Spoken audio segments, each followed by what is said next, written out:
යාළුවනේ බලන්න ඔයාලා ගේන අලවල මේ විදිහට මුල් පැලවෙනවද කියලා.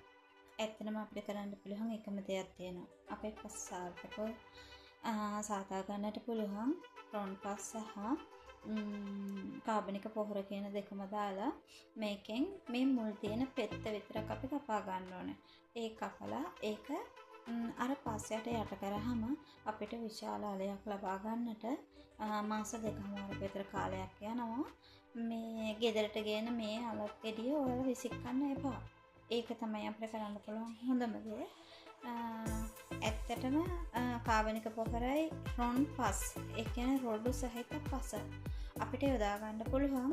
එතකොට අලය සම්පූර්ණයෙන්ම මාස දෙකමාරක කාලයක් ඇතුළත මේවා වෙනවා. අපිට දවස් 15න් 15ට ගොම පොහොර, කුකුල් පොහොර, එළු පොහොර වගේ දේවල් අපිට එක් කරගෙන අපේ ගෙවතු වගාව සාර්ථක කරගන්න පුළුවන්.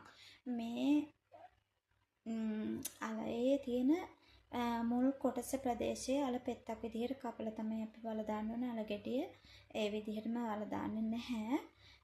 අපිට මල් පොච්චක් උනත් මේක වගා කරගන්න පුළුවන්. සාමාන්‍ය අඩියක පමණ විශ්කම්බයක් තියෙන හතරස් කොටුවක් තියෙන ඒ වගේ මල් පොච්චක් උනත් වගා කරන්න පුළුවන්.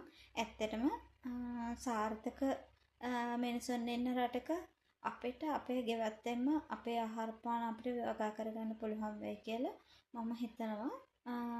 මමත් මේක දැන් සිද්ධ කරන්න යන්නේ. ඔයාලත් කරලා බලන්න.